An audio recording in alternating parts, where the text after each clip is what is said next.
O mga ka-JM Mukbang, i-update ko yung opera ko sa ulo. Tingnan ko kung na-diagnose ako ng brain tumor year 2017. Na-operahan ako sa ulo May 2018. Hanggang ngayon, nakikipaglaban pa rin ako sa surgery ng opera ko sa ulo. Dalawang beses ako inoperahan sa ulo. Bibiyak ako dito, kaliwa kanan. Kaliwa kanan, dito may butas. Dito yung pinaka-main sa may kaliwang batok. Diyan ako inoperahan. Tinanggal yung tumor. Mga ka-JM Mukbang. Ayun, kita yun sa mukha ko. Balik ko. Naapekto pati yung mata ko.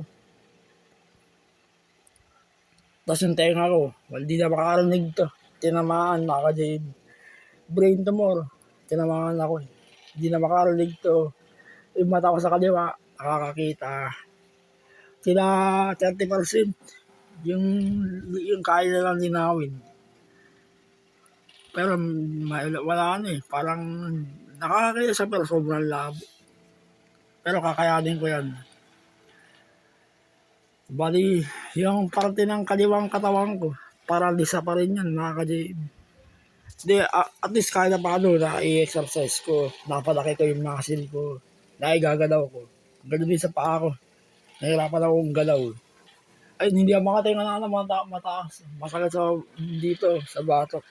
Masakit sa opera. Lahat mga ka-JM, may limit. Bawal din ako tumungo na matagal. Yung talagang matagal, bawal. Tumataas ang dugo sa ulo. Hindi ko kaya. Utak yung inoperahan sa akin, mga ka-JM. Yung sa may batok dito. Ayun. Utak pa rin yun, mga ka-JM. Parte ng utak pa rin yun. Sa mismong baba. Pati buong katawan ko, mga ka-JM, naapektuhan ng pakaka-opera. Ganun. Ay, nakita niyo yung bukong to. Noong 2018, yung kalbo ko nun. Wala akong buhok. Kasi, kailangan gawin sa opera yun. Kakalbohin ka. At least ngayon, 2025, long hair na. Ayun, okay. Tsaka, ano ba? Pag mula nung na-operahan ako sa ulo, maraming pagbabago. Naapektuhan yung pag-iisip ko. Yung mga galaw ko, nabago lahat. Dati, yung isip ko, kalmado lang. Yung parang payapa. Ngayon, naging mapaghinala ako. Sobrang lakas, mga ka-JM. Kasi ganun talaga eh. Utak yung kinalikot sa akin dito eh. Malamang yung mga maliliit na parte ng utak, yung ugat, nagalaw yun. Posibleng hindi maapektuhan yun. Kaya nga yung galaw ko, mga ka-JM, naapektuhan. Nakalikot yung mga ugat sa utak na maliliit. Pero okay lang. Importante, buhay ako. Samahan nyo na ako sa pakikipagdigmaan ko. Sa sakit kong to. Wag nyo na sana akong bibigyan ng masakit na salita, mga ka-JM. Sana, supportahan yung channel ko. Gawa ko na ng video, update sa brain tumor ko, yung surgery. Medyo okay na itsura ko ngayon, mga ka-JM. Kahit yung katawan ko, medyo okay na.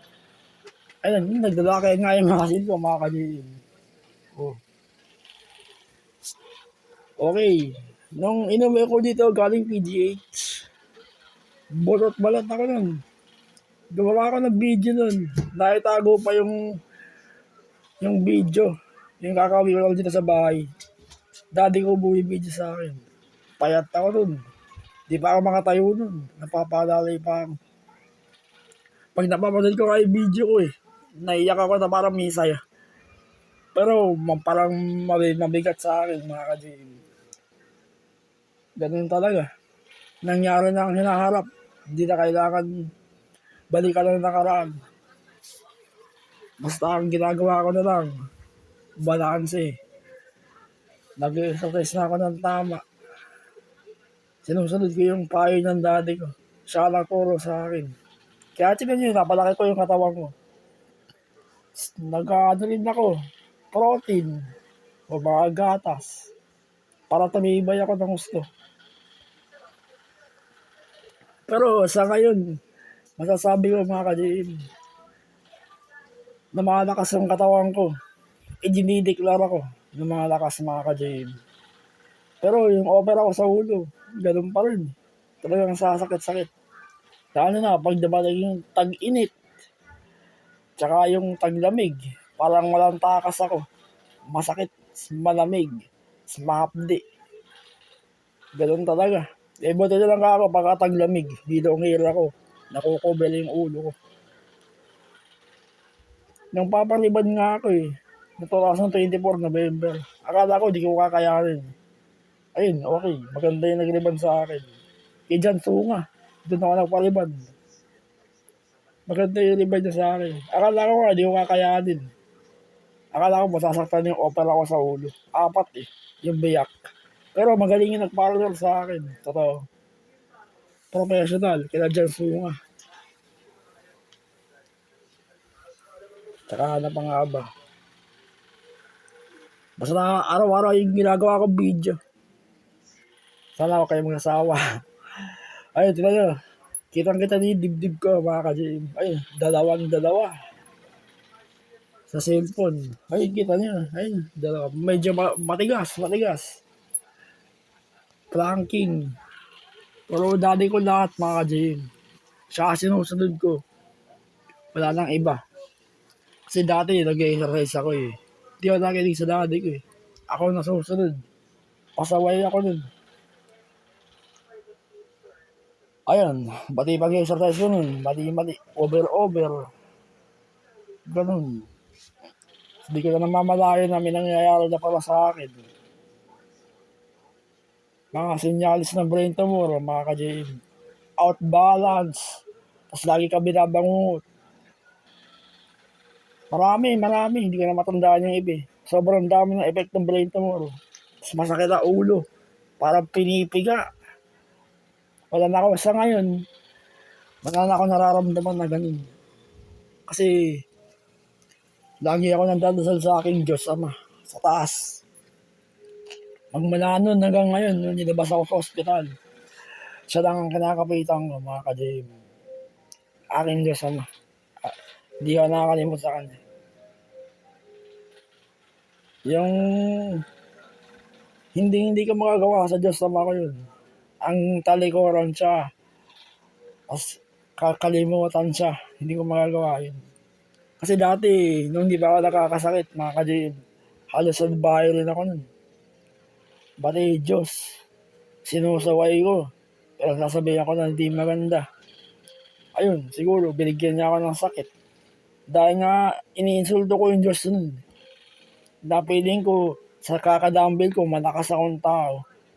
Ayun. Siguro nga, ito, pagsubok to sa akin. Magmula na nagkasakit ako, nakaperahan yung ulo ko, palagi na ako nagdadasal sa akin Diyos. Totoo ang Diyos Ama. Siya ang gagabay sa akin hanggat ganito ako. Siya ang aking lakas, protection ko sa araw-araw.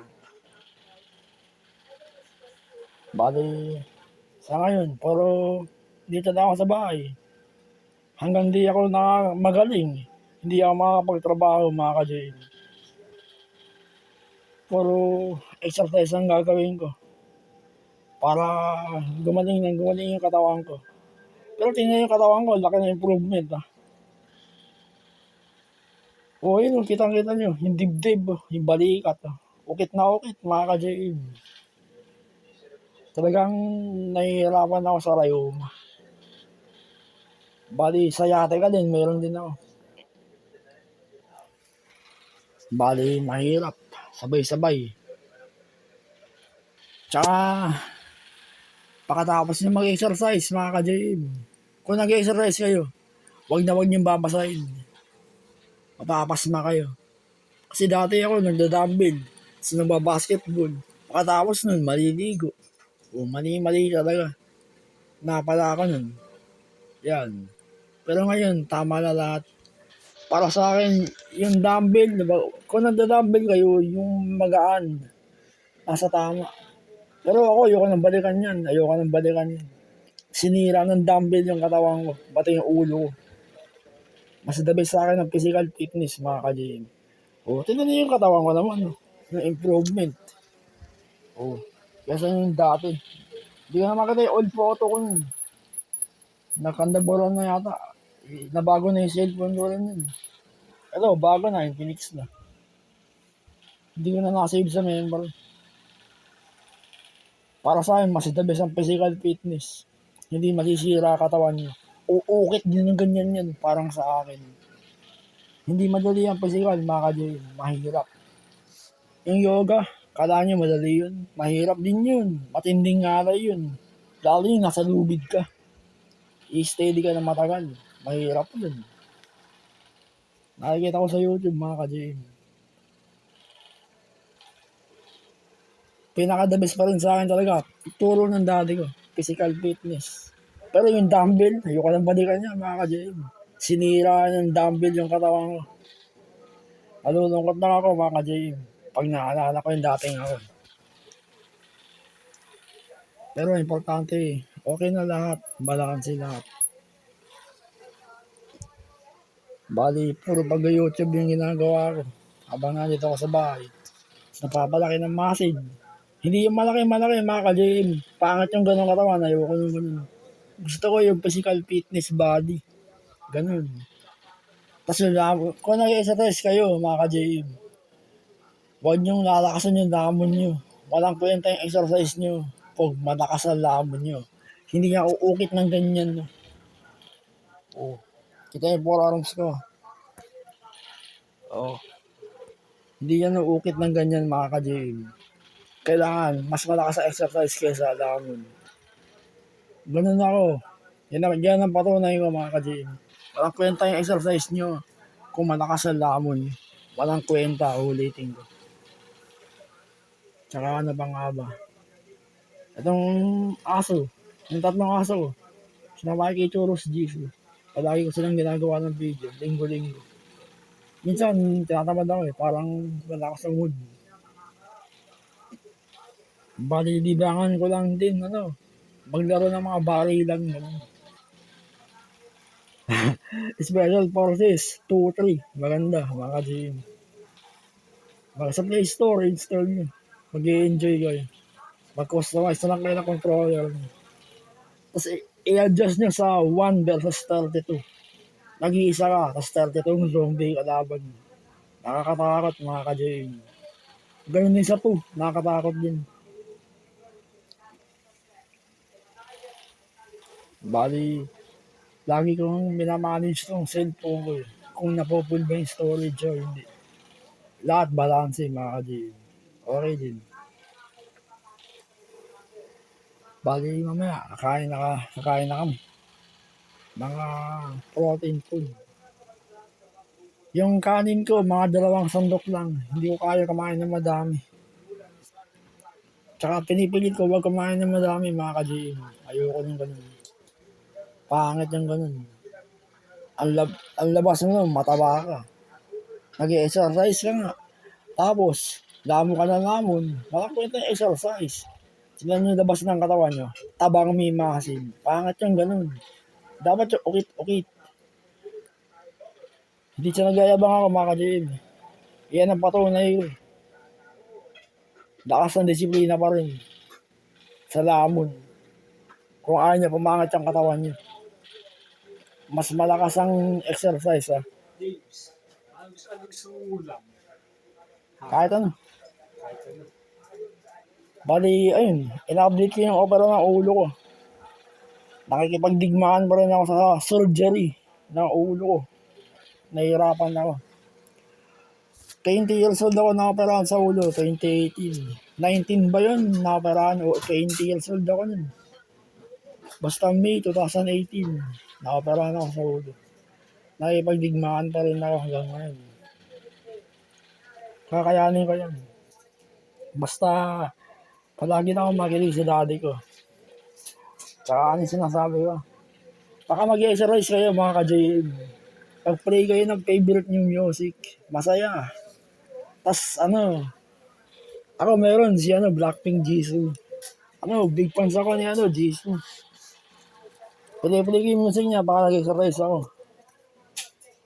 Para hindi ako mapapagod. Tapos sabayan niya ng kape. Ganun. Tapos pagkatapos mag-exercise, reward. Bigyan niyo ng mga protein yung katawan niyo. Tignan niyo yung ginagawa ko video. Kada tapos ng exercise, may protein na reward. Pero tignan niyo yung improvement ng katawan ko. Ukit na ukit mga ka-JM. Yan ang patunay ko mga ka-JM. Lakas ng disiplina sa lamon. Uulitin ko. Kung nag-exercise kayo mga ka-JM, kahit anong exercise, pas plano nyo magpaganda ng katawan, slamon kayo ng lamon sa nag-exercise kayo. Walang kwenta yan. Hindi yan ang ukit ng ganyan, no. Oh. Okay. Tingnan niyo yung forearms ko. Walang halong biro. Oh. Bali, hanggang dito na lang. Tapos na yung video ko. Humahaba na yung oras eh. Na-update ka na yung opera ko sa ulo. Sana gumaling na yung ulo ko. Supportahan niyo sana yung channel ko. Ginawa ko itong JM Mukbang year 2021. Kasabay din ang James Tutorial TV. Bali, nakapagsalita na ako sa YouTube ngayon. Pero i-visit niyo yung YouTube ko noong 2021 sa JM Mukbang. Payat pa ako nun. Pero tinan niyo ngayon, ukit-ukit yung mga kasal ko mga ka-JM. Okay yan. Basta, palagi ako nagdadasal sa akin Diyos, Ama. Hindi ako nakakalimot sa Kanya. Tsaka yung sinabi ko sa inyo tungkol sa social media. Oh, alam niyo na yun. Ulitin ko demonyo yan mga ka-JM, layuan niyo na lang. Pag social kayo ng kapayapaan, yung may kaalaman, ganun. Oh, maraming salamat sa panonood ng video. Maraming salamat. Sana yung ginagawa ko YouTube Shorts.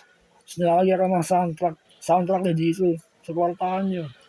Tsaka si basta Blackpink. Puro kay Jisoo yung nilalagay ko. Sana supportahan nyo mga ka-J. Basta naka-quality yun. Sinalagyan ko ng sulat. Kaya ko mag-edit ng video. Nahihirapan lang ako. Sobrang tagal mga ka-J.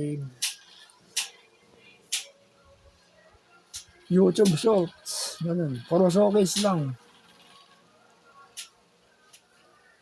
O, sige na. Humaba na yung oras. 18 minutes na. O. Arnold Schwarzenegger tayo dyan. O, tapos na.